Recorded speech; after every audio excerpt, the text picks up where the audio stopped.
Welcome to my channel. और हम अपने प्रीवियस वीडियो में एमपी से 2023 के पेपर को सॉल्व कर रहे थे और हमने क्वेश्चन नंबर 123 तक कंप्लीट कर लिया था ना। क्वेश्चन नंबर 124 से स्टार्ट करते हैं। क्लियर?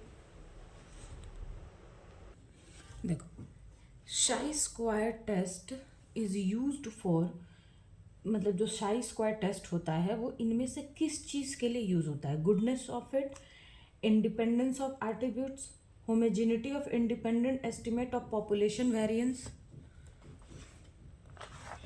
या ऑल ऑफ द अबव। ठीक है, तो देखो सबसे पहले तो हमें ये पता होना चाहिए कि साई स्क्वायर टेस्ट होता क्या है। ठीक है, तो मैं यहाँ पे लिखती हूँ कि देखो जो शाई स्क्वायर टेस्ट होता है ना, ये एक स्टैटिस्टिकल टूल है। ठीक है, जिसको हम यूज़ करते हैं, किस लिए यूज़ करते हैं? ताकि मतलब डेटा को कंपेयर करके हम उसमें, मतलब जैसे हम डेटा का जैसे कंपैरिजन कर सकें और फिर एक अपना एक, मतलब बोलते ना, ओपिनियन या अपना एक जो भी रिजल्ट है वो हम निकाल सकें। तो शाई स्क्वायर टेस्ट वही है। शाई स्क्वायर टेस्ट क्या है? वो एक स्टैटिस्टिकल टूल है जो यूज़ होता है किस चीज़ के लिए, या मतलब क्या चीज़ फाइंड करने के लिए। तो स्टैटिस्टिकल टूल है जो हम यूज़ करते हैं टू फाइंड, मतलब फाइंड नहीं बोल सकते हैं, कि टू कंपेयर द ऑब्जर्व और एक्सपेक्टेड डेटा को कंपेयर। जैसे मान लो कि मैंने एक्सपेक्ट किया था कि मान लो कि मेरे पास ये एक मान लो एक पेन का कैप है, तो मैंने एक्सपेक्ट किया था कि इसमें जो है, अगर मैं इसमें पानी डालूं तो 1 मिलीलीटर जो पानी है वो इसके अंदर अट जाएगा। मतलब मैंने ये ऐसा एक्सपेक्ट किया था। ठीक है, ये मेरा एक्सपेक्टेशन था।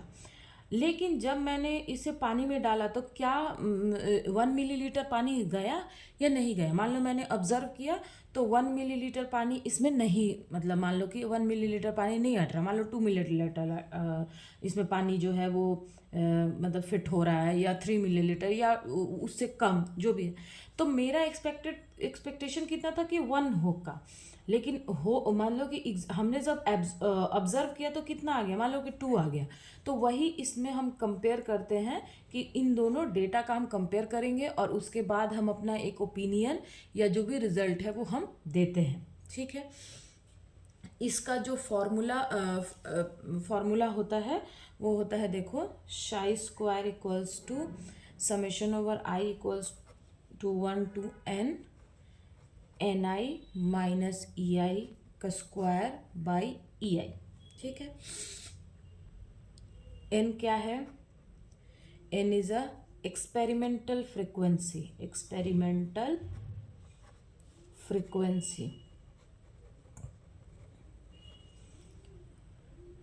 एन आई लिख लो। और ई आई क्या है? Theoretical frequency.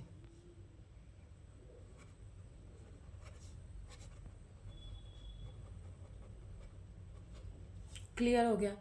अब हम देखो कि शाई स्क्वायर टेस्ट के लिए मतलब किस तरीके से चीज़ें रहती हैं। तो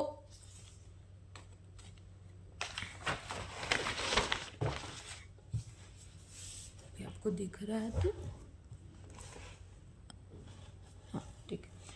देखो, अगर कंडीशन, मैं लिख देती हूँ, कंडीशन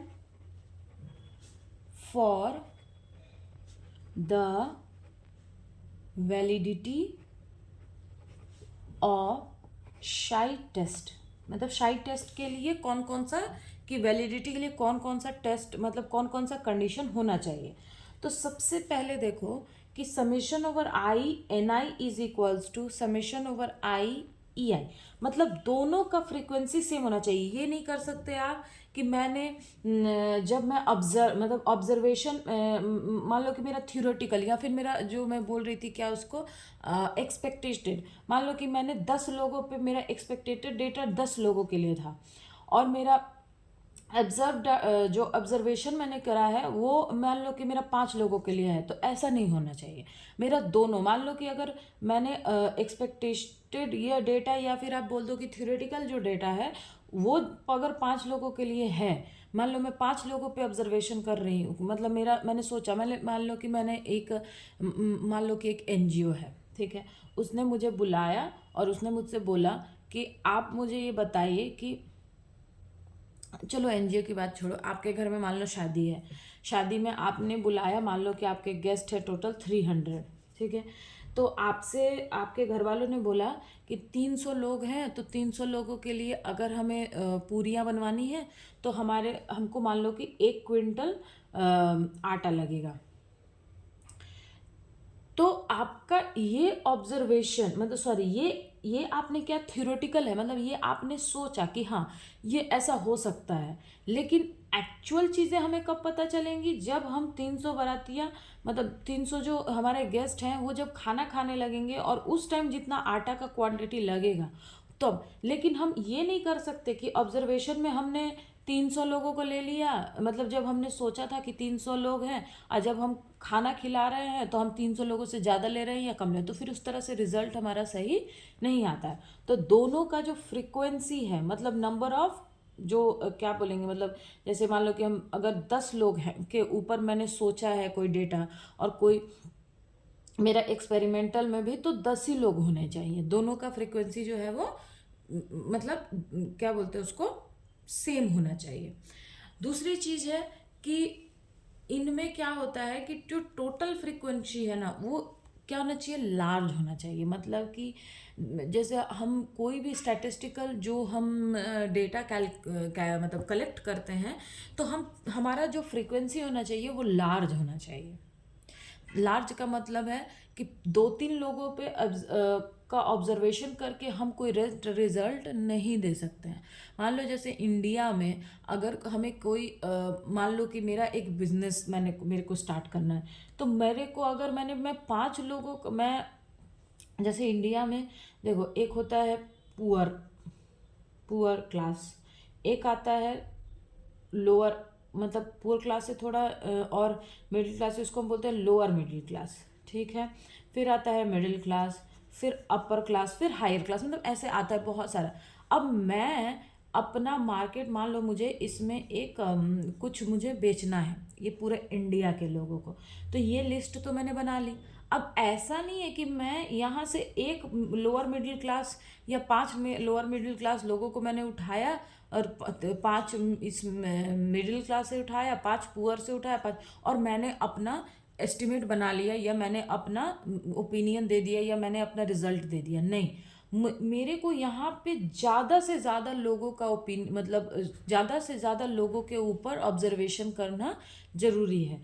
तो क्या होना चाहिए आपका कि जो टोटल फ्रिक्वेंसी है वो क्या होना चाहिए, वो लार्ज होना चाहिए, शुड बी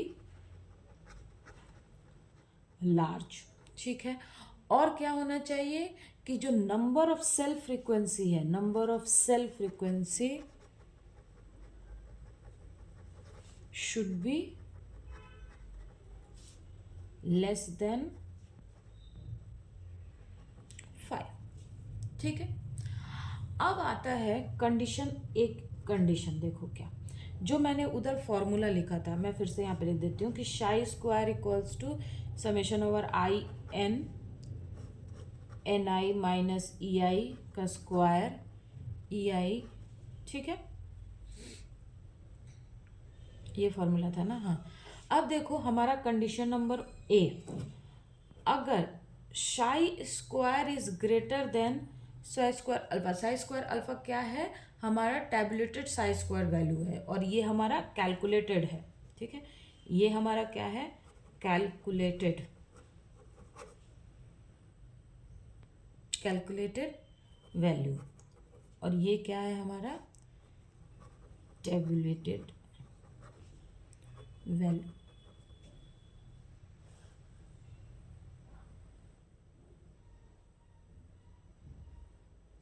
देखो अगर हमारा जो मतलब अगर शाई स्क्वायर मतलब जो कैलकुलेटेड वैल्यू है वो ग्रेटर हो जाए टैबुलेटेड वैल्यू से,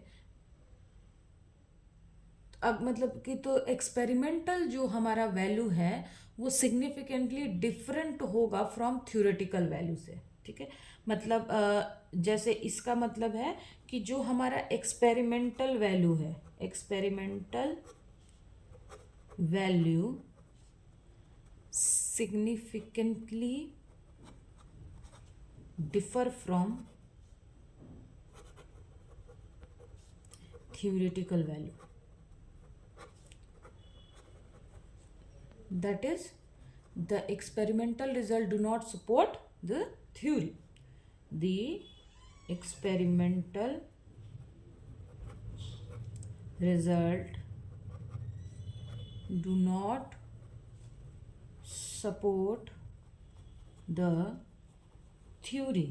मतलब कि क्या हुआ, अगर हमारा कैलकुलेटेड वैल्यू टैबुलेटेड वैल्यू से ग्रेटर है तो इसका क्या मतलब है कि जो एक्सपेरिमेंटल वैल्यू है, मतलब मेरा जो थ्योरी, मान लो कि थ्योरी में मेरा लिए जो एक वैल्यू आ रहा था, जनरली ये फिजिक्स में ऐसा होता है कि आप जब आप थ्योरी को एज्यूम कर रहे हो तो मेरा एक वैल्यू आ रहा है, लेकिन जब मैंने उसे एक्सपेरिमेंटली सॉल्व करा या मैंने उसको कैलकुलेट करा तो मेरा एक और वैल्यू आ रहा है। तो इस अगर ऐसा होता है कि साई स्क्वायर जो है वो टैबुलेटेड वैल्यू से बड़ा है तो इसका क्या मतलब है कि एक्सपेरिमेंट, ये मैं इसलिए बता रही हूँ क्योंकि मान लो एग्जाम में ये पूछ सकता है कि ये ग्रेटर हुआ, मतलब ये जो कंडीशन है ना, ये भी पूछ सकता है कि अगर ये ग्रेटर है तो इसका क्या मतलब है, लेस है तो क्या मतलब है। तो आप इसलिए इसको ध्यान से देखो कि जो साई स्क्वायर मतलब जो कैलकुलेटेड हमारा वैल्यू है और हमारा थ्योरेटिकल वैल्यू है उसमें अगर ग्रेटर हो जाए कैलकुलेटेड वैल्यू, तब क्या होगा कि एक्सपेरिमेंटल रिजल्ट जो है वो सपोर्ट नहीं करेगा थ्योरी को। और सेकेंड कंडीशन है कि chi square if is less than equal to tabulated value को, ठीक है, लेस देन अगर इक्वल हो जाए तब क्या होगा कि तब then the experimental value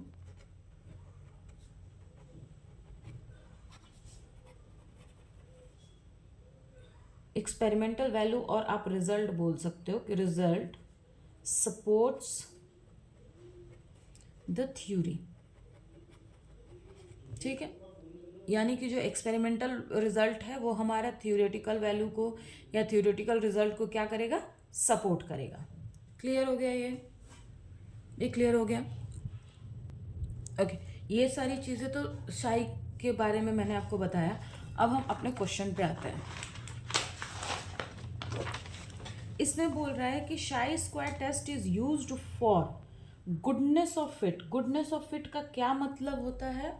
goodness of fit का मतलब होता है कि जैसे कि मैंने एक मेरा जो इसको क्या बोलेंगे, उसको क्या बोलते हैं, मतलब मैंने कुछ, हाँ, मेरा जो हाइपोथेटिकल मेरा वैल्यू है वो मेरे ऑब्जर्व डेटा से मैच हो रहा है या नहीं। मेरा मतलब जो हाइपोथेटाइज्ड जो मॉडल है वो क्या हो रहा है कि वो मैच हो रहा है विथ ऑब्जर्व डाटा। देखो इसमें क्या होता है कि इसको बताती हूँ, पहले लिख देती हूँ। Hypothesized model is matched with observe data.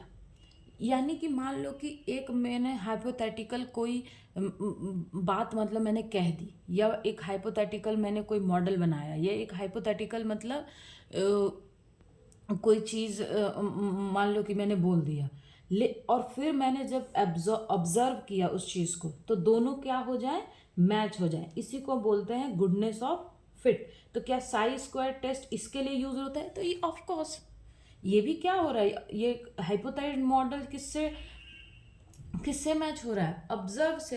तो क्या साई स्क्वायर टेस्ट इसके लिए यूज होगा? Yes of course. Chi square test का तो काम ही है कि दो वैल्यूज को, एक ऑब्जर्व किया हुआ और एक थ्योरेटिकल डेटा को क्या करना कि वो मतलब उसको मैच कर रहा है या नहीं कर रहा है।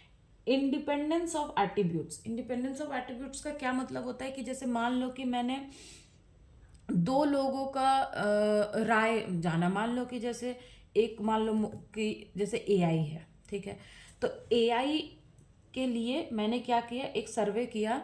तो मैंने क्या किया कि एक, मान लो कि हमारे पापा की उम्र, जैसे मान लो कि 60 से 50 to 70 ईयर्स के लोगों से मैंने इस एआई के ऊपर पूछा, और एक आपके एज ग्रुप हो गए या आपसे छोटे हो गए, तो मान लो कि मैं इसको रख लेती हूँ 20 20 से 30 नहीं होगा, इसको थोड़ा और कम कर लेते हैं, चलो 15 से 25, ठीक है।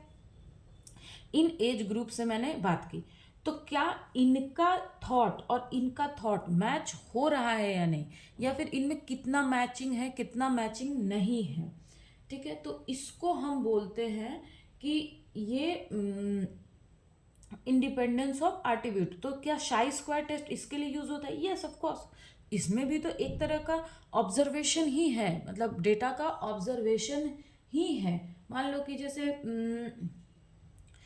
जैसे ये लोग बोल रहे हैं कि एआई अच्छा भी है खराब भी है, ये बच्चे भी सेम हो सकता है कि ये सेम भी बोल सकते हैं कि हाँ ये अच्छा भी है खराब भी है। तो ये independence, homogeneity of independent estimate of population in variance, हाँ पॉपुलेशन का होमोजेनिटी फाइंड करने के लिए, तो इसके लिए भी ये हो सकता है। तो यानी गुडनेस ऑफ फिट के लिए भी ये है, इंडिपेंडेंस ऑफ एट्रीब्यूट के लिए भी है, homogeneity of independent estimate of the population variance, ठीक है। तो इनके लिए भी है, यानी ये तीनों ऑप्शन जो है वो हमारा करेक्ट है। तो इसका करेक्ट आंसर क्या होगा? ऑल ऑफ दी अबव, मतलब इनमें सारे ही हमारे करेक्ट हैं। क्लियर हो गया? ओके, नाउ नेक्स्ट क्वेश्चन देखो।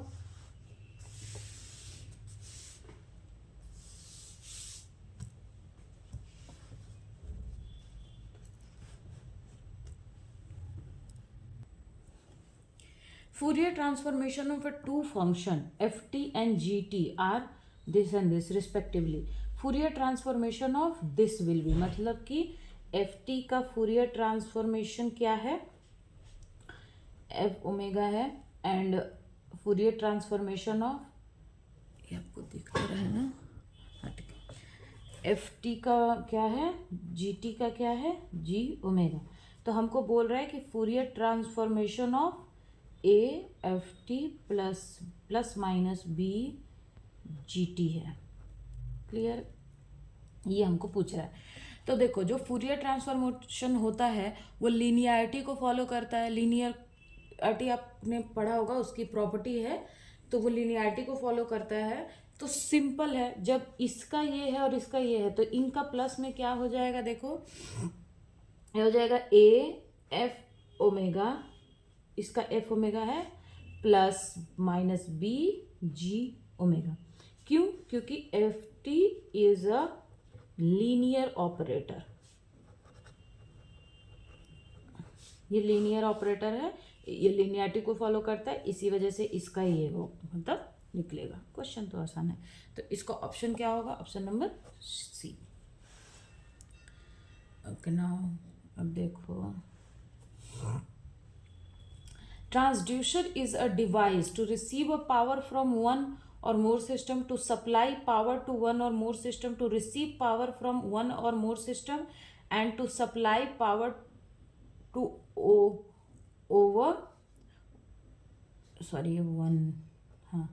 power to one or more different system, none of the above। Transducer क्या होता है? ट्रांसड्यूसर एक ऐसा डिवाइस है जो रिसीव करता है पावर, मतलब एक या दो से रिसीव करेगा, और एक या दो, ट्रांसड्यूसर एक ऐसा डिवाइस है, वो क्या करता है कि वो एक पावर रिसीविंग और मतलब पावर सप्लाई दोनों का वो काम करता है। ट्रांसड्यूसर जो है वो power receive and power supply दोनों का काम करता है। तो वो एक या दो सिस्टम से पावर एब्जॉर्व करेगा और एक या दो डिफरेंट सिस्टम में पावर क्या कर सकता है? सप्लाई कर सकता है। ये it work for both power supply and power, मतलब आप इसको बोल सकते हो कि मतलब power receive, it work as a both power supplier and power receiver. Clear है? तो अब देखो, to receive power from one and more, हाँ रिसीव तो करता है।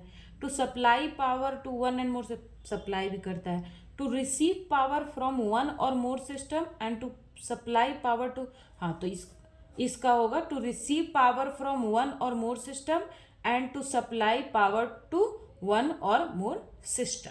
क्लियर है? देखो नेक्स्ट क्वेश्चन देखते हैं। इसमें बोल रहा है कि N op-amp is an ordinary DC amplifier.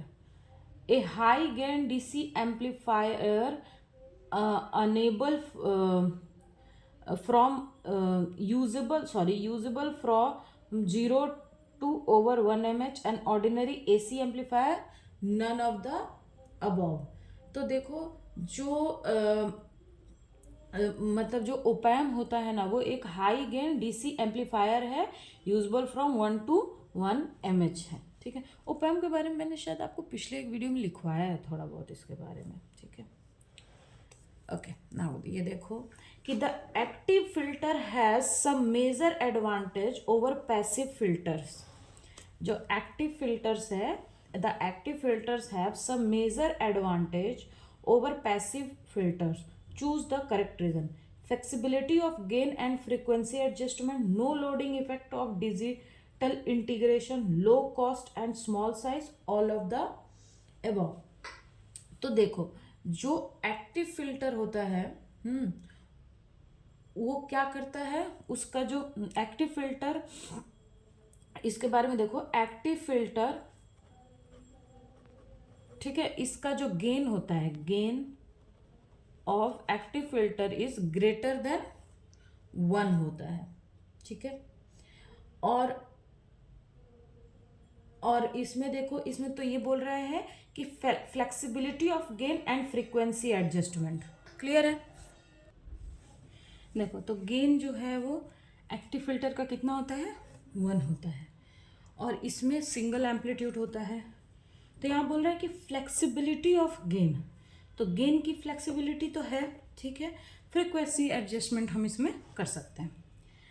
दूसरा देखो बोल रहा है कि no loading effect and digital integration. तो देखो ये चीज़ क्यों होती है, क्योंकि जो एक्टिव फिल्टर होता है ना उसका हायर इनपुट इम्पिडेंस होता है, ठीक है, एंड लो आउटपुट इम्पिडेंस। इसी वजह से इसमें कोई लोडिंग इफेक्ट नहीं होता।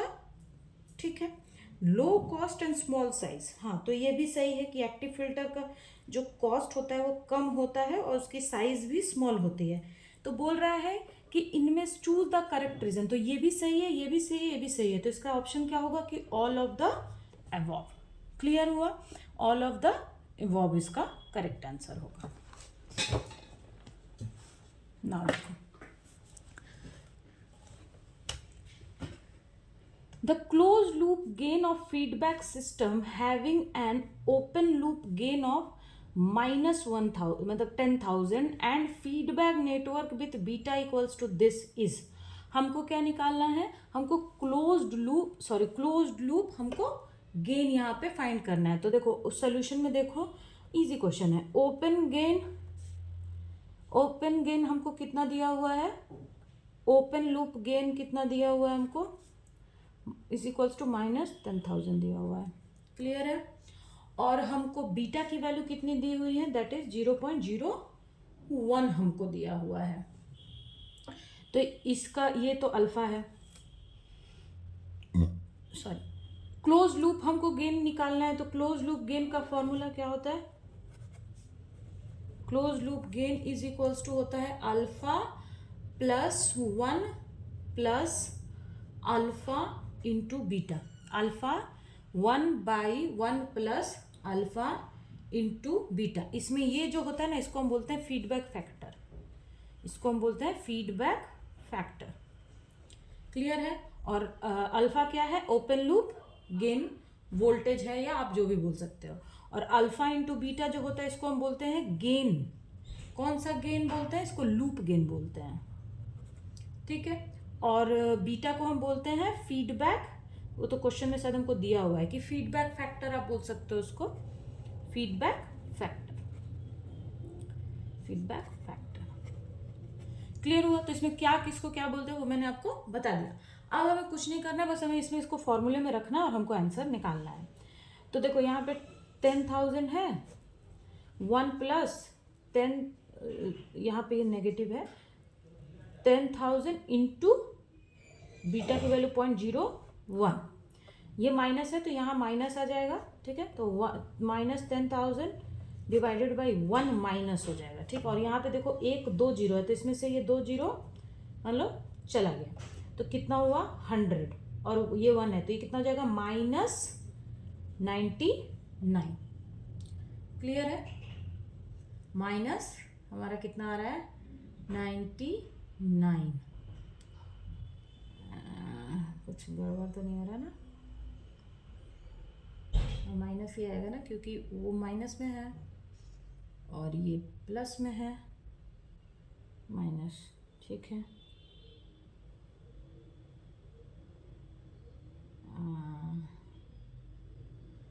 ठीक है, तो ये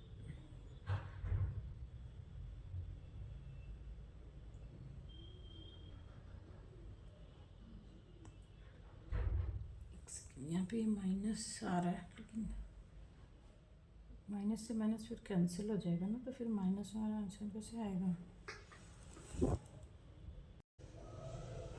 देखो यहाँ पे नेगेटिव आ रहा है ना, तो ये तो फिर 99 बहुत, तो 1 से हो जाएगा, तो 1 तो आएगा नहीं आंसर में। अच्छा देखो ये क्वेश्चन में ना, जैसे कि ये तो क्लोज लूप गेन कब है? For a positive feedback, positive feedback, ठीक है, ये पॉजिटिव फीडबैक के लिए है। और नेगेटिव फीडबैक के लिए होता है, negative feedback alpha is 1 minus alpha into beta.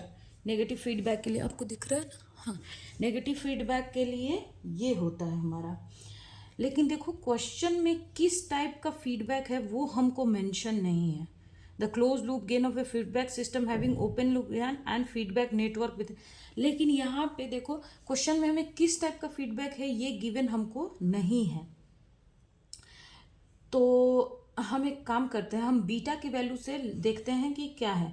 देखो बीटा की वैल्यू 0.01 के आसपास है, तो ऐसा मतलब नेगेटिव फीडबैक में क्या होता है ना, बीटा की वैल्यू बहुत कम होती है, और पॉजिटिव फीडबैक में कम होती है लेकिन इससे थोड़ा ज़्यादा होती है। तो इसको देख के ना यहाँ पे हम नेगेटिव फीडबैक को यूज़ करेंगे, नेगेटिव फीडबैक को हम यूज़ करेंगे। क्यों? क्योंकि बीटा की वैल्यू जो है यहाँ पे बहुत ज़्यादा कम है। पॉजिटिव फीडबैक में बहुत सारे एम्पलीफायर के लिए आपका बीटा का वैल्यू 0.025 0.023 ऐसा समथिंग आता है, तो पॉजिटिव के लिए इतना आता है, लेकिन यहाँ पे पॉजिटिव नेगेटिव कुछ हमको दिया नहीं है, तो हम इसलिए इससे अंदाज़ा लगा रहे हैं कि ये नेगेटिव फीडबैक है, तो यहाँ पे ये माइनस होगा। देखो एक्चुअली ये मैं क्यों कर रही हूँ, क्योंकि मैं पॉजिटिव जब ले रही हूँ ना, तो ये देखो ये 99 है, तो ये 101 ऐसा समथिंग आ जाएगा हमारा आंसर, जो हमारे आंसर में तो दिया ही नहीं है। तो इसीलिए मैं, और यहाँ पे पॉजिटिव भी है, तो इसलिए मैं इसको, इसलिए मुझे थोड़ा सा उस टाइम कन्फ्यूजन हो रहा था। तो फिर मेरे को ये दिमाग में आया कि ये तो नेगेटिव है, मतलब नेगेटिव के लिए तो बीटा की वैल्यू बहुत कम होती है, तो शायद हो सकता है कि ये नेगेटिव है, क्योंकि यहाँ पे लिखा नहीं है, मतलब दिया नहीं है, मेंशन है कोई क्वेश्चन में कि वो मतलब पॉजिटिव फीडबैक है या नेगेटिव फीडबैक है, इसलिए हम यहाँ पे पॉजिटिव फीडबैक ले लेते हैं, सॉरी नेगेटिव फीडबैक। तो नेगेटिव फीडबैक के लिए ये माइनस हो जाएगा और यहाँ भी ये माइनस हो जाएगा, तो ये माइनस माइनस प्लस हो जाएगा, तो ये हो जाएगा 10, सॉरी यहाँ पे लिख देती हूँ, दैट इज 0.101। अब 101 हुआ तो ये देखो ये तो जाएगा नहीं, ये 9 टाइम्स में, और फिर आपका 9 टाइम्स में करो तो 909, तो ये हो जाएगा 1 9 और फिर 0, तो फिर 9 टाइम्स में हो जाएगा, तो ये 909 होगा, ठीक है। तो इसको हम बोल सकते हैं कि ये -99 आएगा, तो यानी आपका जो क्लोज लूप गेन है वो कितना हो रहा है, -99। तो आपका ऑप्शन नंबर बी करेक्ट है। यहाँ पे ना कन्फ्यूजन मुझे इसलिए ही हो रही थी, क्योंकि यहाँ पे हमारा पता है 101 आ रहा था, तो ऑप्शन में तो कुछ दिया ही नहीं 101, तो फिर मुझे लगा कि पता नहीं कैसे ये 101 आ रहा है, तो इसलिए मैंने फिर इसको देखा कि क्योंकि इसमें तो दिया नहीं है तो हम, अच्छा देखो यहाँ पे पॉजिटिव फीडबैक के लिए क्या होता है formula, alpha plus 1 plus beta plus, मतलब प्लस होता है पॉजिटिव में और इसमें नेगेटिव होता है, तो इसलिए मुझे थोड़ा कन्फ्यूजन हो रहा था। तो ये यहाँ पे बी का हमारा करेक्ट है। क्लियर है?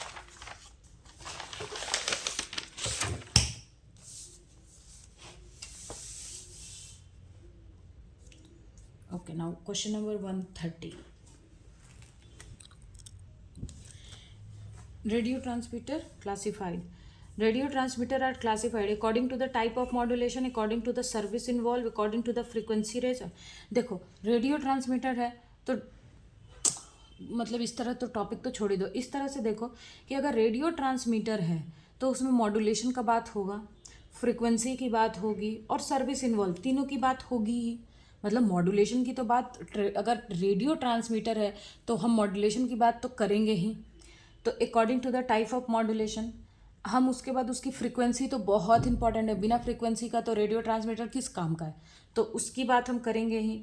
और according to the service involve, तो इसका सारा ही ऑप्शन हमारा करेक्ट है।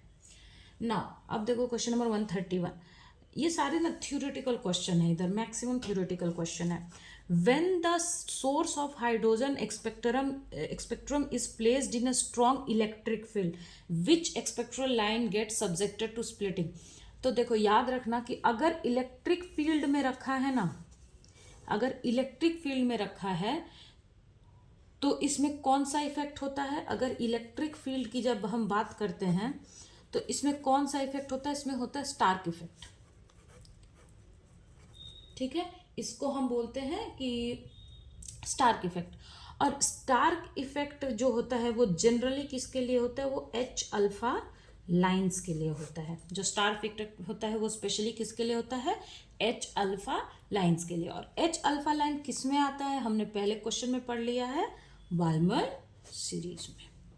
क्लियर हुआ कि जहां हम इलेक्ट्रिक फील्ड की बात करेंगे वहां पे स्टार्क इफेक्ट होगा, और स्टार्क इफेक्ट जनरली किसके लिए होता है, एच अल्फा लाइन के लिए। और जब एच अल्फा लाइन की बात आएगी तो हम बाल्मर सीरीज या बाल्मर लाइंस की हम वहां पे बात करते हैं। क्लियर हुआ? Question number 132, the movement of nuclei is negligible during the time taken by electronic transition is statement referred to as.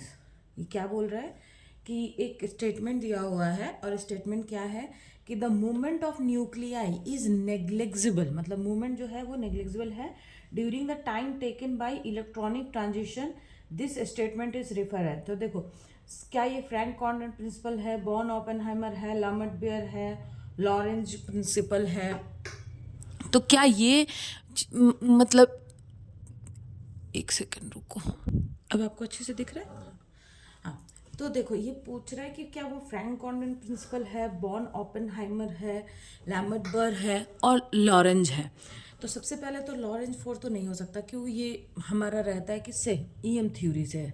EM theory में आपने लॉरेंज फोर्स और उसके प्रिंसिपल के बारे में पढ़ा होगा। लैमर्ट बेयर जो है ये प्रिंसिपल ऑप्टिक्स से है, क्योंकि वहाँ पे हम, या आप इसको ईएम में भी बोल सकते हो, क्योंकि इसमें हम क्या पढ़ते हैं कि हाउ मच लाइट, मतलब लाइट जो है अगर वो किसी मीडियम से या किसी डाई इलेक्ट्रिक मीडियम, मतलब वॉट एवर द मीडियम, अगर किसी मीडियम से वो पास करती है तो उसमें कितना अल्टरनेशन होगा, मतलब उसकी एनर्जी कितना लॉस होगी, या जैसे उसका वेव का जो एम्पलीट्यूड है, जो ईएम वेव है, जो इलेक्ट्रोमैग्नेटिक वेव है, उसके एम्पलीट्यूड में कितना डिक्रीज होगा, मतलब एनर्जी लॉस, अल्टरनेशन। तो ये ऑप्टिक्स से है। फिर लास्ट बॉर्न ओपेनहाइमर। तो देखो बॉर्न ओपेनहाइमर जो है ना, ये एक क्वांटम केमिस्ट्री का कॉन्सेप्ट है, ठीक है, ये फिजिक्स में नहीं आता, ये क्वांटम केमिस्ट्री में आता है। तो क्वांटम केमिस्ट्री में ये चीज़ जो है, ये क्या मतलब उसमें क्या है कि उन्होंने बोला कि जो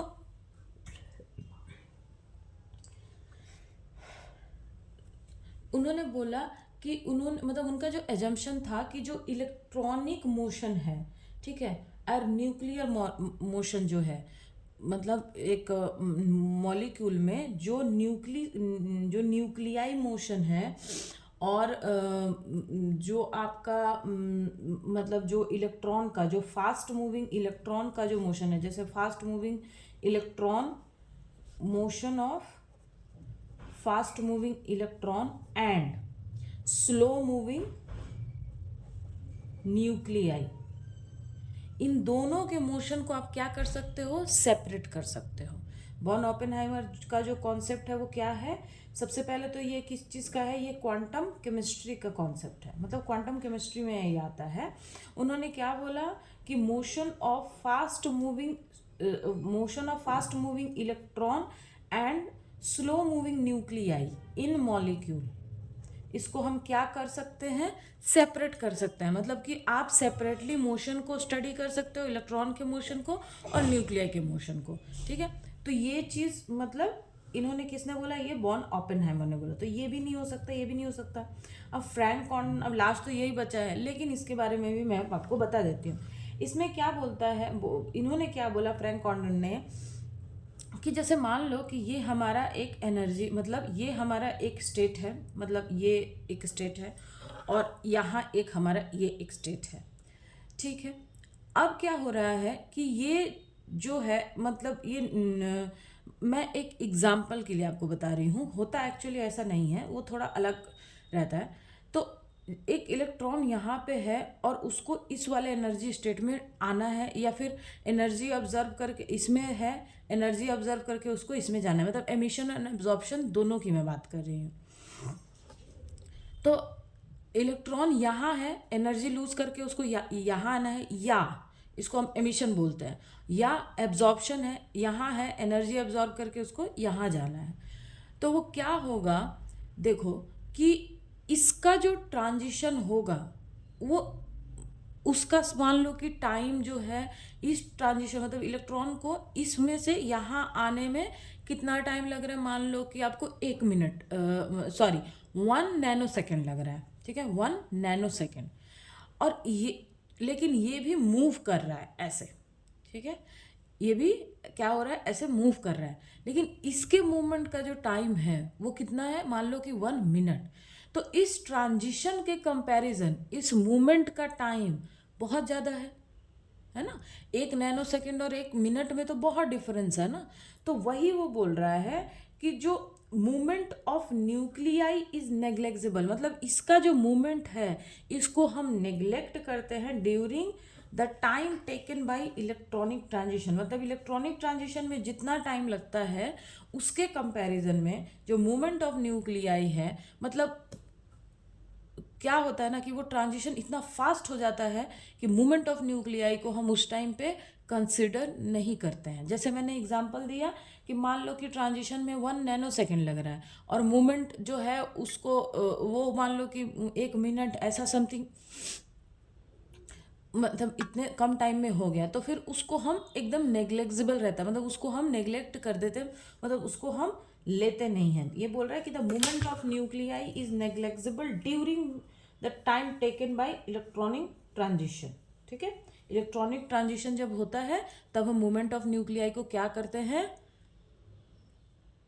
मतलब जो टाइम ट्रांजिशन में लगता है उस टाइम पे हम न्यूक्लियर मूवमेंट को हम क्या करते हैं, उसको हम, ये जो मैंने ये एग्जांपल भी बताया कि इसके टाइम और उसके टाइम, वो उस तरह का कॉन्सेप्ट ही नहीं है।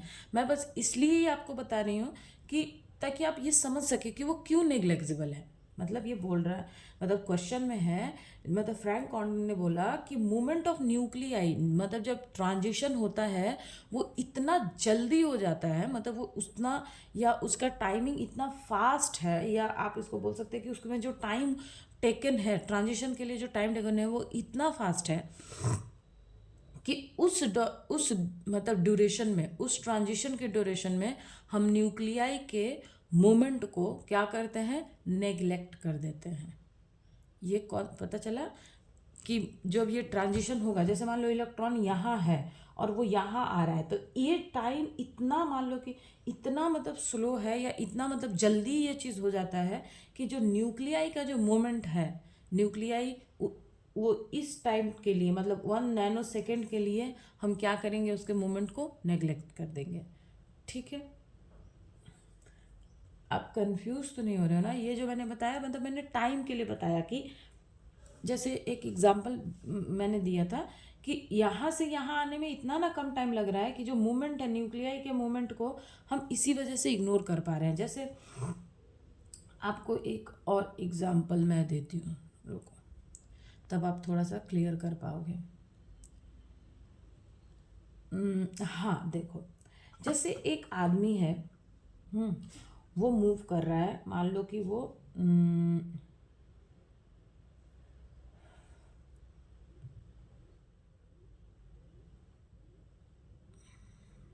कोई फास्ट और स्लो का कोई एक एग्जांपल रहता ना। हाँ, जैसे देखो कि कोई इंसान है, ठीक है, वो यहाँ से यहाँ तक मतलब मान लो कि ये उसका घर है और ये उसका स्कूल है, और एक इंसान है उसका घर यहाँ है, उसका स्कूल यहाँ है। अब इसके कंपैरिजन में इसका जो घर है मतलब, या मान लो कि ये, हाँ, और ये आदमी जो है ये साइकिल से अपने स्कूल, साइकिल नहीं, अब पैदल आता है, और ये आता है कार से। तो ये इसको स्कूल से घर जाने में जितना टाइम लगेगा, हाँ, उस टाइम पे हम इसके मोशन को क्या कर सकते हैं, नेग्लेक्ट कर सकते हैं, क्योंकि इसका स्कूल और इसका घर मान लो कि 2 मिनट का रास्ता है, लेकिन फिर भी वो कार से आता है, ठीक है, तो कार में बैठा और उतर जाएगा। तो उसके कंपैरिजन में इसका जो मतलब ये जो दूसरा वाला इंसान है, एक तो दूर भी है, पैदल आता है, तो उसको तो बहुत टाइम लगेगा, तो इसके कंपैरिजन में इसका मूवमेंट जो है वो क्या हो जाएगा, नेग्लेक्सिबल हो जाएगा। तो फ्रैंक कॉन्डन के लिए ये मतलब जो स्टेटमेंट है वो इनके लिए सही है। इनके ने क्या मैंने बताया कि इन्होंने बोला जो कि ट्रांजिशन, जो इलेक्ट्रॉनिक ट्रांजिशन में जो टाइम लगता है, ठीक है, उस टाइम पे मोमेंट ऑफ न्यूक्लियाई जो होता है वो नेग्लेक्सिबल होता है। मतलब इस इलेक्ट्रॉनिक ट्रांजिशन में जितने देर में इलेक्ट्रॉनिक ट्रांजिशन होता है, उस मोमेंट मतलब उस टाइम पे मोमेंट ऑफ न्यूक्लियाई जो है वो नेग्लेक्सिबल होता है, ठीक है।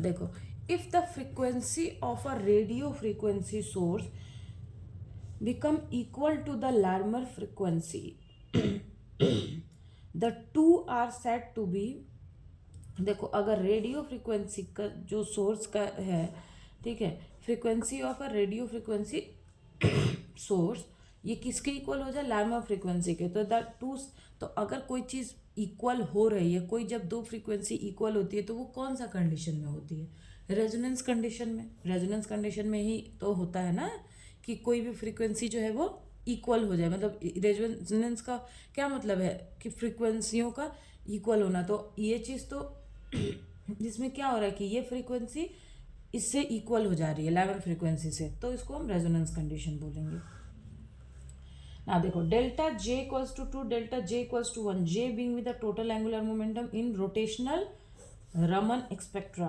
Are referred to as respectively S and R branch, R and S branch, S by R branch. तो एस बाई आर तो कोई ब्रांच नहीं होता है, ये आपको पता है कि रमन एक्सपेक्ट्रा में जो लाइनें मिलती हैं वो होता है ऐसे, देखो कि क्यू आर एस ऐसा होता है ना, तो उसमें एस बाई आर और आर बाई एस का तो कोई रोल नहीं है। अब हमें देखना है कि डेल्टा जे इक्वल्स टू 2 और डेल्टा जे इक्वल्स टू 1 में किसके लिए एस और किसके लिए आर हमको मिलता है, ठीक है। तो जब डेल्टा जे इक्वल्स टू 2 है तो ये इसके लिए मिलता है हमको एस ब्रांच, सॉरी एस नहीं होगा, हाँ एस, और डेल्टा जे इक्वल्स टू 1 है तो इसके लिए मिलता हमको आर ब्रांच। क्लियर है? तो इसमें एस एंड आर होगा, तो S and R branch.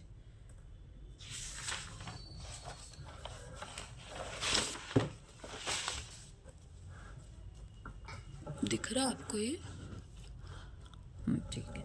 The coherence length of a paired electron, ये तो सॉलिड स्टेट का है, तो ये 0.001 nm होता है। ये आप याद रखना कि ये कितना होता है, ठीक है, ये आप याद रखना। In crystallography, the total number of crystal system is divided into how many groups? तो ये कितने ग्रुप में डिवाइड है? टोटल टोटल ग्रुप कितने कितने ग्रुप में डिवाइड है? आपने ये पहले सबसे पहले चैप्टर में पढ़ा होगा सॉलिड स्टेट में। ये कितने ग्रुप में डिवाइड है? 7 ग्रुप में। क्लियर है? और क्रिस्टल क्लासेस कितना है? क्रिस्टल क्लासेस कितना है? क्रिस्टल क्लासेस, या आप इसको ग्रुप बोल दो, ग्रुप कितना होता है आपका? 32। क्लियर है? और फोर जो होता है Bravia lattice, Bravia BRAVIAS Bravias lattice, ये टोटल कितने उसमें है? यूनिक ब्राविया लैटिस, ये आपका टोटल किसने में आता है, मतलब किस में आता है? तो ये है आपका टोटल 14। ठीक है, 14 में आता है। तो यहाँ पे कौन कौन सा दिया है? 32, 7, 14, 21।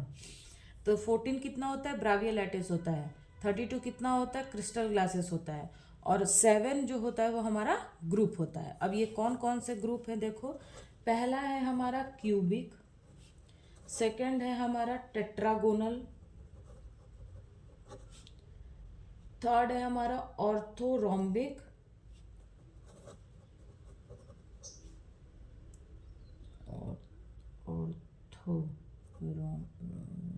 Rhombic RHMBIC orthorhombic. फोर्थ हो गया हमारा हेक्सागनल,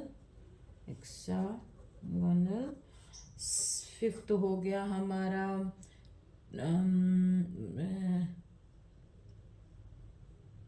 क्लिनिक,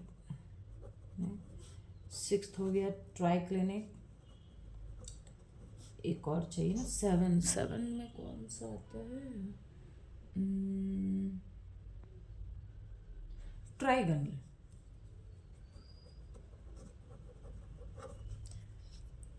ओके,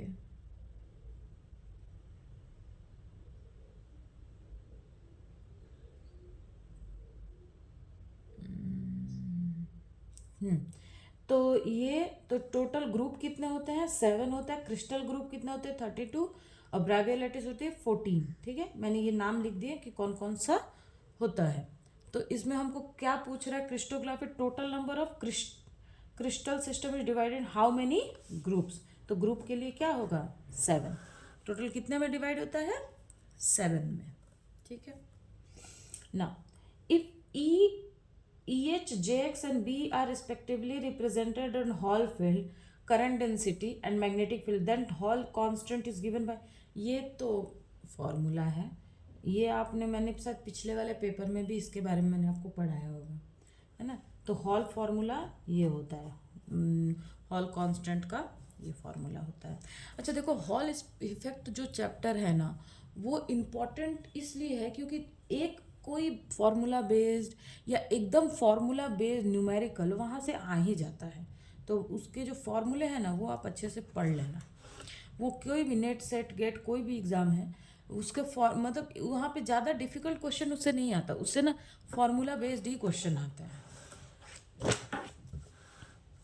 ना। देखो दिख रहा है आपको? Nuclei which has number of proton and number of neutron both even, n भी even है और p भी even है, in number having angular momentum I equals to 0 exhibit no magnetic property, no electronic property, all magnetic property, और D में होगा none of the above है शायद, या ऑल ऑफ द अबव है, वॉट एवर जो भी है, आप पेपर में देख लेना।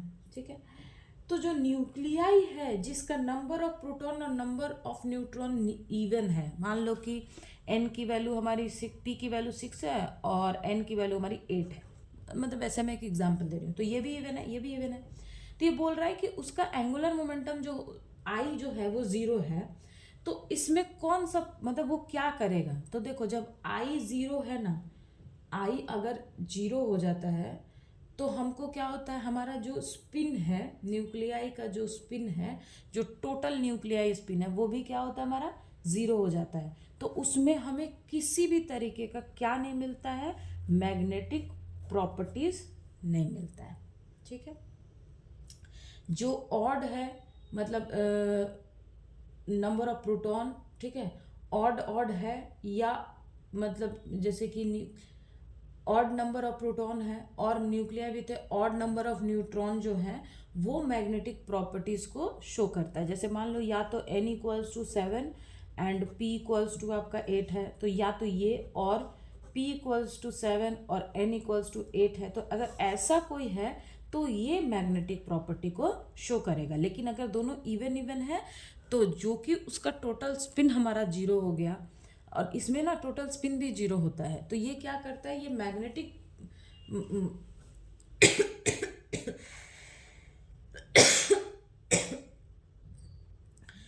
ठीक है, ये क्या करता है, ये मैग्नेटिक प्रॉपर्टी को शो नहीं करता है।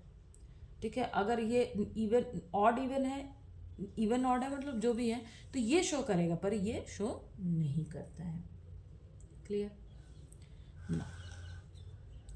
Ratio of increase in length of the solid wire per degree rise of temperature to its original length is measured as a coefficient of linear expansion, coefficient of volume expansion, coefficient of rigidity, none of the above. तो coefficient of volume expansion तो पहले ही नहीं होगा, तो ये नहीं हुआ, तो नन ऑफ द अबव भी नहीं होगा। वॉल्यूम एक्सपेंशन क्यों नहीं होगा, क्योंकि यहाँ पे क्या बोल रहा है, इंक्रीज इन लेंथ। ठीक है। किस चीज़ की बात हो रही है यहाँ पे, लेंथ की। तो लेंथ के लिए वॉल्यूम तो नहीं आ सकता ना, ये तो जनरल कॉन्सेप्ट है कि जब यहाँ पे इंक्रीज इन लेंथ की बात हो रही है, अगर इंक्रीज इन वॉल्यूम की बात होती तो हम वॉल्यूम एक्सपेंशन का बोलते, लेकिन यहाँ पे वॉल्यूम लेंथ की बात हो रही है तो लेंथ नहीं होगा। तो यहाँ पे इसका करेक्ट आंसर क्या होगा, कोफिशिएंट ऑफ लीनियर एक्सपेंशन। क्यों, क्योंकि यहाँ बोल रहा है कि the ratio of increase in length of solid wire per degree rise of temperature to its original length, मतलब डेल्टा एल की बाई एल की जो वैल्यू है वो हम किस में मेजर करेंगे, वही है इसमें पूछ रहा है। तो डेल्टा एल की बात कर रहा है ना, यहाँ पे बोल रहा है कि इंक्रीज इन टोटल, तो जो लीनियर एक्सपेंशन का जो फॉर्मूला होता है वो क्या होता है, delta L by L into delta T. ये क्या है, चेंज इन टेम्परेचर। ठीक है। तो डेल्टा एल बाई एल मतलब increase in length by original length into क्या बोल रहा है, rise of temperature, delta T. तो ये कौन सा देता है, ये हमको देता है coefficient of linear expansion. Clear है, कोफिशिएंट ऑफ लीनियर एक्सपेंशन। तो मैंने देखो इस, अगर आपको मान लो कि ये इस तरीके से मान लो कि ये फॉर्मूला आपको याद नहीं है, तो ये क्वेश्चन आप कैसे सॉल्व करोगे, मतलब मैं आपको ये बताना चाह रही हूँ कि एग्जाम में सोचते कैसे हैं। अब ये क्वेश्चन तो आप मान लो कि आपको ये फॉर्मूला याद नहीं है, तो देखो क्वेश्चन में जब इंक्रीज इन लेंथ की बात कर रहा है बाई ओरिजिनल लेंथ, तो डेफिनेटली ये वॉल्यूम ऑफ एक्सपेंशन तो नहीं होगा। ठीक है। दूसरा है कि अगर ये वॉल्यूम ऑफ एक्सपेंशन नहीं हुआ तो नन ऑफ द अबव वाला कॉन्सेप्ट तो गया, क्योंकि मान लो कि ये नहीं है तो ये भी नहीं है, मान लो ये नहीं है, ठीक है, और ये नहीं है। अब देखो लीनियर की जब बात करेगा, लीनियर मतलब एक सिंगल है ना, तो सिंगल मतलब कि वन डायमेंशनल आप बोल लो, तो वन डायमेंशनल कहाँ पे आएगा, लेंथ के लिए आएगा, है ना। एरिया के लिए 2 डायमेंशनल आता और वॉल्यूम के लिए 3 डायमेंशनल, लेकिन एक सिंगल के लिए आ रहा है, तो हम यहाँ से लीनियर एक्सपेंशन को गैस आराम से कर सकते हैं। ठीक है।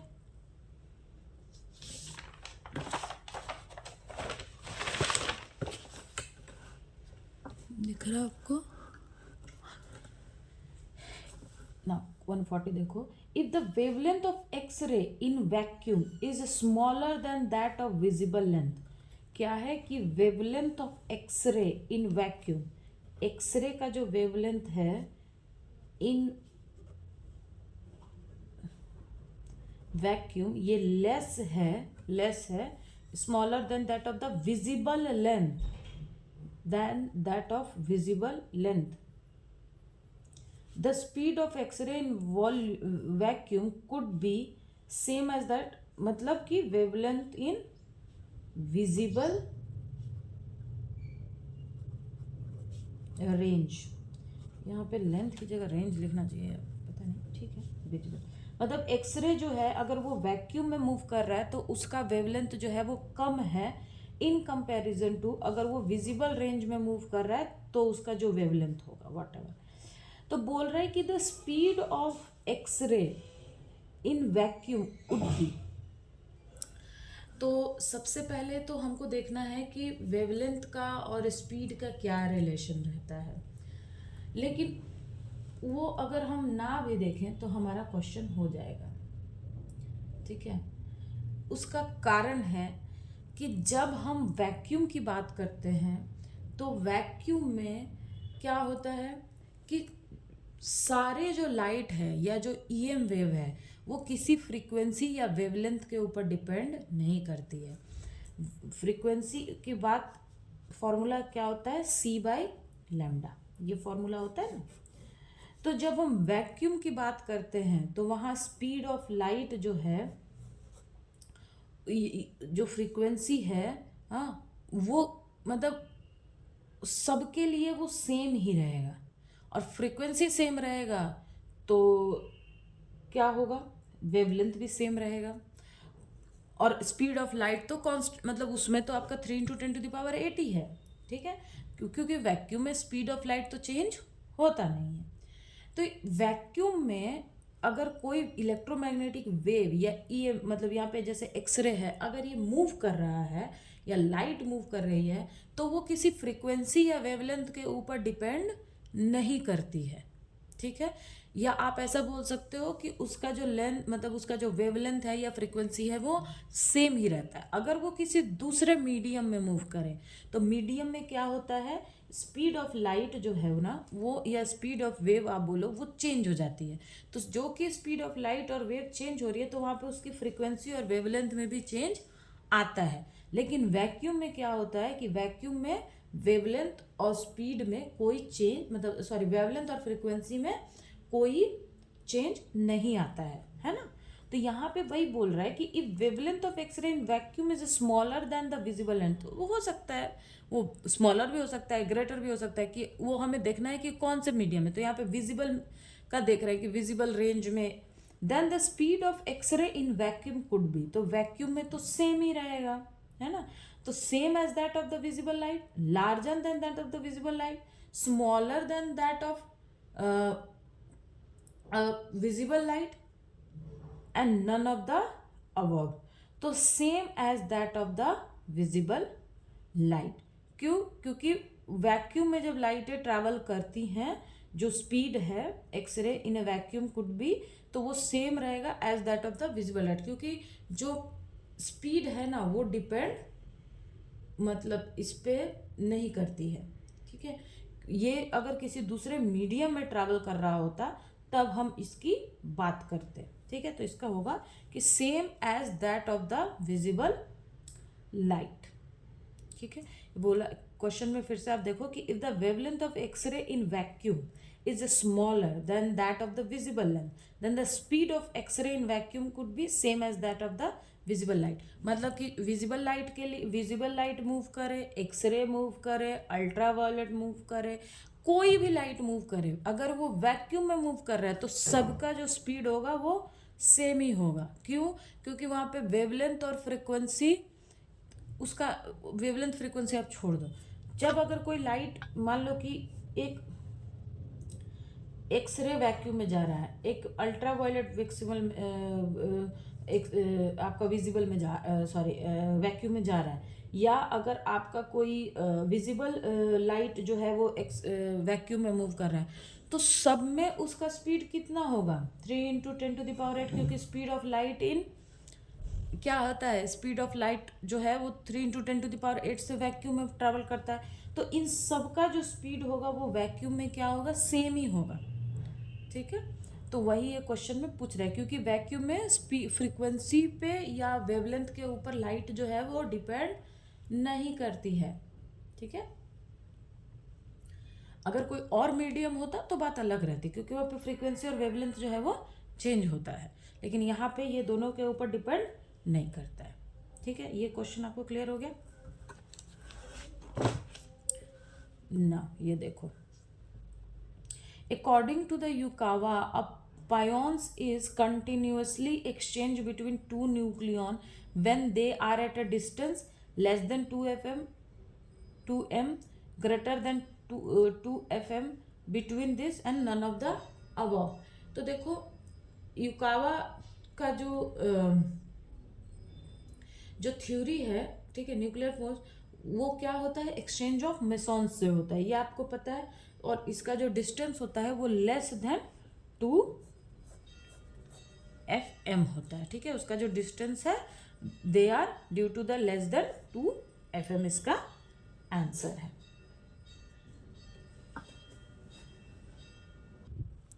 ना देखो question number 142, according to liquid drop model the density of nuclear matter.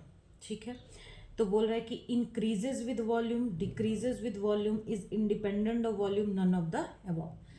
तो देखो लिक्विड ड्रॉप मॉडल जब हम न्यूक्लियर फिजिक्स पढ़ते हैं तो वहाँ पे हम पढ़ते हैं कि जो आर होता है वो प्रोपोर्शनल होता है a⁻⁴ के। ए क्या है, हमारा मास नंबर है। ए क्या है, ये मास नंबर है।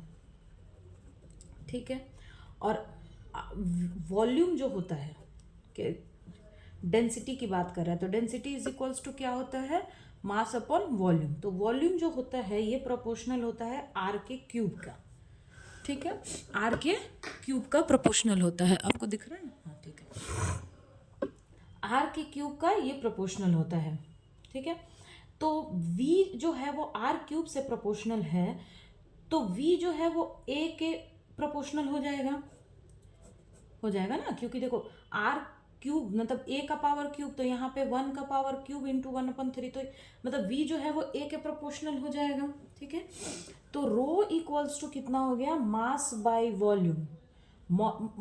मास नंबर कितना है, a है, वॉल्यूम कितना है, a है, तो रो जो है वो कितना हो गया, 1। डेंसिटी मतलब कि जो डेंसिटी होती है वो किस पे डिपेंड नहीं कर रही है, वो वॉल्यूम के ऊपर डिपेंड नहीं कर रही है, तो हम बोलेंगे कि इज इंडिपेंडेंट ऑफ वॉल्यूम। वैसे भी लिक्विड ड्रॉप मॉडल के अकॉर्डिंग डेंसिटी जो है वो वॉल्यूम के ऊपर, न्यूक्लियर मैटर में वॉल्यूम के ऊपर डिपेंड नहीं करती है। मैंने यहाँ पे करके भी आपको दिखा दिया कि वॉल्यूम के ऊपर वो इंडिपेंडेंट रहता है।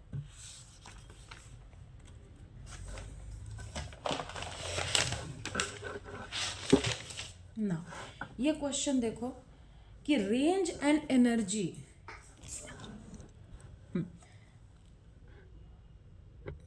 Range and energy of alpha particle are related as. तो यहाँ पे ना ये क्वेश्चन थोड़ा सा मतलब कैसे इसको हम डिराइव करते हैं वो मैं आपको बता देती हूँ। तो यहाँ पे हम क्या करेंगे कि जो एनर्जी है ना उसको हम काइनेटिक एनर्जी ले लेंगे, क्योंकि अल्फा पार्टिकल की बात हो रही है तो हम वहाँ पे काइनेटिक एनर्जी लेते हैं। तो यहाँ पे हम अल्फा पार्टिकल है तो इसकी हम काइनेटिक एनर्जी, क्योंकि पोटेंशियल एनर्जी तो अल्फा पार्टिकल तो मूव मतलब निकलता है, मैंने अल्फा पार्टिकल के बारे में आपको पढ़ाया था, तो वहाँ पे क्या होता है कि वो निकलता है तो वो मूवमेंट मतलब उसमें मूवमेंट है, तो मूवमेंट कहीं भी है तो वो क्या है, काइनेटिक एनर्जी है।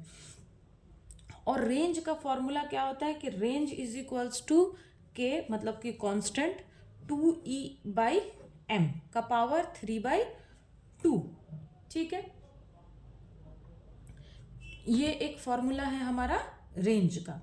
इसको आप यहाँ से भी डिवाइड कर मतलब डिफाइन कर सकते हो कि जो रेंज होता है वो v का पावर 3 के प्रोपोर्शनल होता है। यहाँ से ऐसे भी डिराइव करके ये आता है। तो सबसे मेन मतलब यही है कि, और v जो है यहाँ पे ये वेलोसिटी है, याद रखना, ये v वॉल्यूम वाला v नहीं है, ये v वेलोसिटी है, ठीक है। तो E का फॉर्मूला फिर कितना हो गया कि E मतलब kinetic energy equals to ½ mv²। ठीक है, अब या तो ये है एक, तो ये वी क्यूब वाला भी है, तो वहां से भी हम डिवाइड मतलब आप इसको ये लेके आ सकते हो। देखो कैसे ये रहता है, मैं आपको बता देती हूँ। ये v जो है ना, तो हम यहाँ पे बोलते हैं कि, अच्छा मैं आपको यहाँ से डिराइव करना बताती हूँ। ये रेंज वाला ये कहाँ से आया ये आपको पता चलेगा। यहाँ से मतलब हम ये कंक्लूजन निकालते हैं कि रेंज जो है ये भी कांस्टेंट, ये भी कांस्टेंट है, ये भी कांस्टेंट में, तो एम का पावर, तो ये सब कांस्टेंट है, तो इसको लेकर के एक कांस्टेंट हो गया ए, और ई का पावर 3/2 के प्रोपोर्शनल है।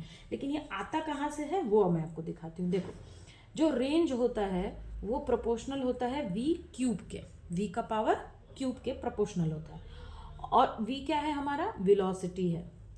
और यहाँ पे अल्फा पार्टिकल है, तो हम काइनेटिक एनर्जी की बात करेंगे, तो kinetic energy E equals to कितना हो गया आपका, 12mv²।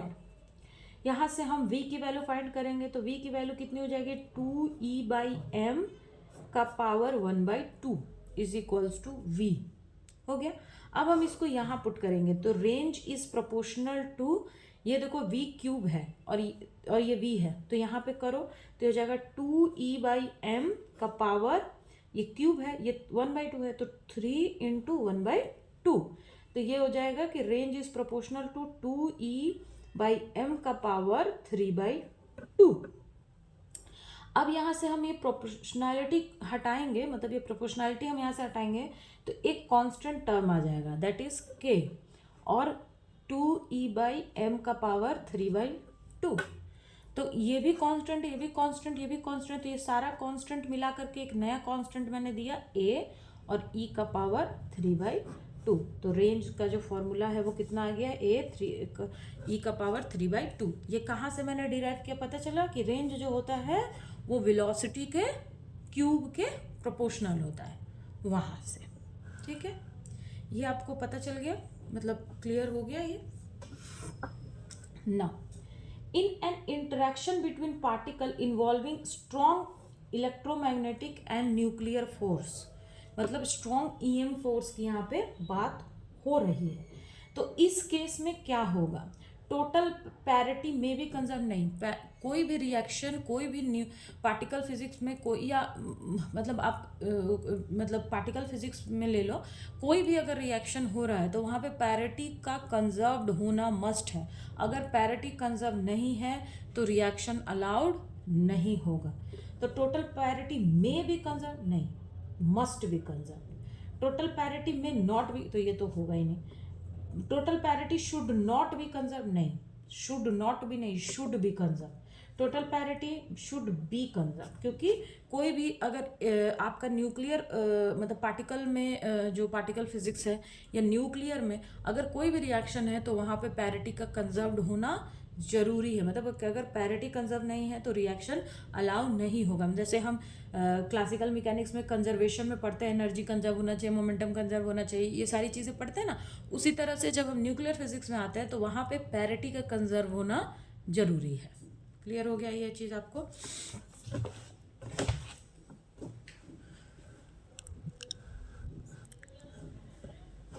Now, the attractive force near the nuclear surface is similar to the gravitational force, surface tension, attractive force between electric charges, centripetal force. तो ये क्वेश्चन तो लिक्विड ड्रॉप मॉडल से है, क्योंकि लिक्विड ड्रॉप मॉडल में जो liquid drop model में क्या बोला गया था कि लिक्विड का जो ड्रॉप है उसको हम कैसे मतलब जो न्यूक्लियर जो आपका सरफेस है उसको कैसा हम टेंड करते हैं, या फिर जो न्यूक्लियस है उसको हम कैसा लेते हैं, उसको हम एक लिक्विड ड्रॉप की तरह लेते हैं। और जहाँ लिक्विड ड्रॉप की बात आएगी तो वहाँ किस चीज़ की बात आ जाएगी, सरफेस टेंशन की। ठीक है, तो यहाँ पे क्या ग्रेविटेशनल फोर्स नहीं, surface tension on a surface of liquid. हाँ, क्यों? क्योंकि ये क्वेश्चन लिक्विड ड्रॉप मॉडल से है। लिक्विड ड्रॉप मॉडल में हमने न्यूक्लियस को कैसा एज्यूम किया था, लिक्विड के एक ड्रॉप की तरह। ठीक है, तो जब लिक्विड ड्रॉप की हम बात कर रहे हैं तब तो सरफेस टेंशन की ही बात होगी, क्योंकि लिक्विड में तो सरफेस टेंशन ही काम करता है ना। तो इसीलिए ये क्वेश्चन में बस आप ऐसे पढ़ के भी बता सकते हो कि न्यूक्लियर सरफेस है तो ग्रेविटेशनल फोर्स से तो उसको हमने कंपेयर किया नहीं, लिक्विड ड्रॉप मॉडल की मैं बात कर रही हूँ। अट्रैक्टिव फोर्स बिटवीन इलेक्ट्रिक नहीं, वो सेंट्रीपिटल फोर्स की तो बात ही नहीं है, तो ये सरफेस टेंशन की बात है। अच्छा ये क्वेश्चन देखो कि if there are collective vibration about the, ये कलेक्टिव मॉडल से है, ये क्वेश्चन कलेक्टिव मॉडल से है। स्फेरिकल शेप, ये the first excited state will be one quadrupole phonon state will be. अच्छा देखो, तो मैं इसमें आपको मैं बता देती हूँ कि ये एक्चुअली होता क्या है। जब लेमडा इक्वल्स टू 0 होता है, कलेक्टिव मॉडल जब मैं पढ़ाऊंगी ना तो हमको डिटेल में ये बढ़ा दूंगी, तो ये हम देता है मोनोपोल, मोनोपोल देता है, और इसका जो स्ट्रक्चर होता है वो ऐसा समथिंग स्फेरिकल होता है। ठीक है, अगर लेमडा की वैल्यू 1 हो गई तो ये देगा हमको डाइपोल, और इसका स्ट्रक्चर आपका ऐसा होता है, ये सेंटर है और ऐसा, इसको ऐसा एक मतलब स्ट्रक्चर ये भी देता है, ये भी थोड़ा स्फेरिकल टाइप का ही। लेमडा इक्वल्स टू जब 2 होता है तब देता है क्वाड्रपोल, और इसका स्ट्रक्चर ये सेंटर है न्यूक्लियस का ऐसे, यहाँ पे मैं पॉइंट बनाना भूल गई थी, ये सेंटर है आपका न्यूक्लियस का, यहाँ ले लो, हाँ ठीक है, ठीक है, और ये इसका स्ट्रक्चर होगा समथिंग ऐसा। ठीक है, और लेमडा इक्वल्स टू 3 के लिए होता है ऑक्टापोल, और इसका स्ट्रक्चर होता है आपका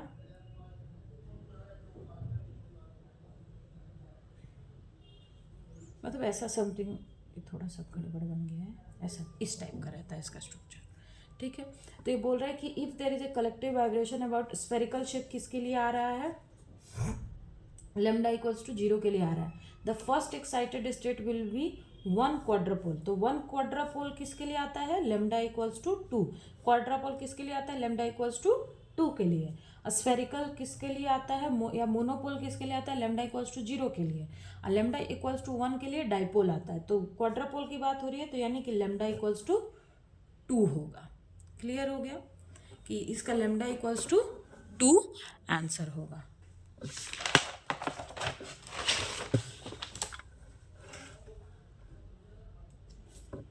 ये देखो, a nucleus decay by the emission of gamma ray from an excited state, दिख रहा है आपको,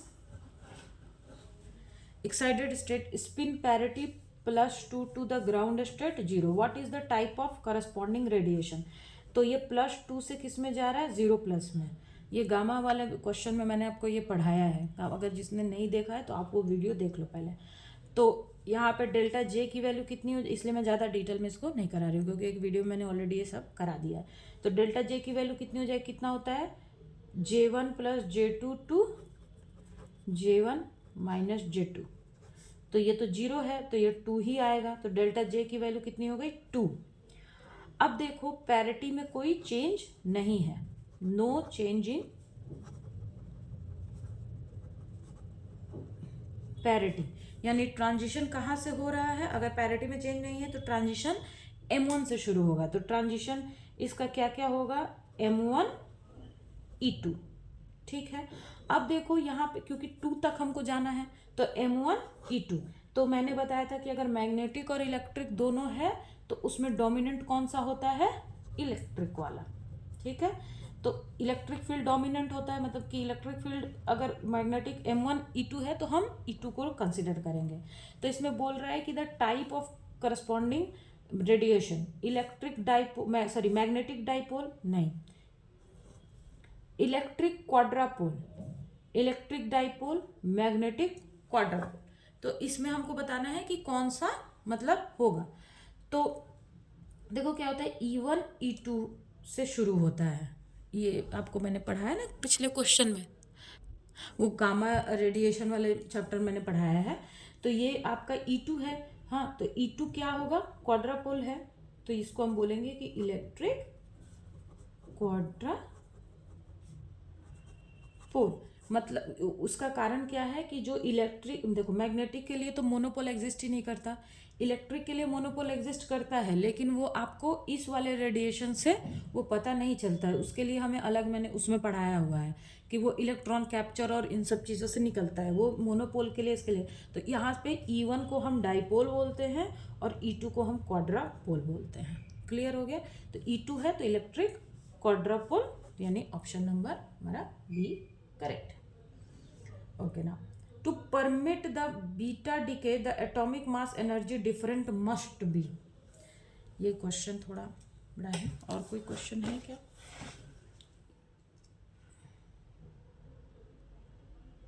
चलो मैं पहले 150 करा देती हूँ, फिर वो कराती हूँ, क्योंकि वो थोड़ा सा मतलब उसको अच्छे से एक्सप्लेन करना पड़ेगा। देखो, nucleon reaction inconsistent with energy and charge conservation can produce only odd number of mesons, only even number of mesons, any number of meson, any number of electrons. तो देखो, इस क्वेश्चन में पूछ रहा है कि न्यूक्लियन जो रिएक्शन होता है वो विथ एनर्जी एंड चार्ज अगर कंजर्व है तो कितने नंबर ऑफ मेसॉन्स को वो प्रोड्यूस करता है।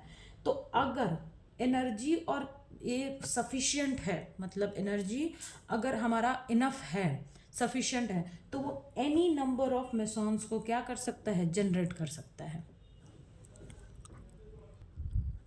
तो मैंने क्या बोला कि अगर मतलब इनफ एनर्जी है कि जितने मेसॉन्स हैं, जितने मेसॉन्स निकलेंगे उनकी काइनेटिक एनर्जी और आपका जो मास है मतलब वो क्रिएट हो सके, अगर इतनी एनर्जी कोलिजन में है तो वो एनी नंबर ऑफ मेसॉन्स को वो क्या कर सकता है, प्रोड्यूस कर सकता है। किस केस में? कि there will be enough energy available level in the collision to create their kinetic energy and masses। Clear हो गया? ये क्लियर हो गया? ओके ओके, अभी ये 2 क्वेश्चन मैं अगले वीडियो में करा दूंगी। नाउ थैंक यू, और प्लीज़ आप मेरे चैनल को आप सब्सक्राइब कर दो और लाइक करो, सारे वीडियोस अच्छे से देखो, आप इसे फॉलो करो। ये 2 क्वेश्चन रह गया है 48 49, ये मैं करा दूंगी क्योंकि इसका एक्सप्लेनेशन थोड़ा सा है, मतलब इसमें भी एक्सप्लेनेशन है, उसमें भी एक्सप्लेनेशन है, तो इसलिए मैं इसको नेक्स्ट वीडियो में अच्छे से कराऊंगी। तो आज के लिए इतना ही। अब अगले वीडियो में 49 और 48 कराऊंगी मैं, और फिर मैं 2017 के पेपर को भी अगले वीडियो में शुरू करूँगी। और प्लीज़ आप मेरे चैनल को सब्सक्राइब कर दो। Okay, thank you.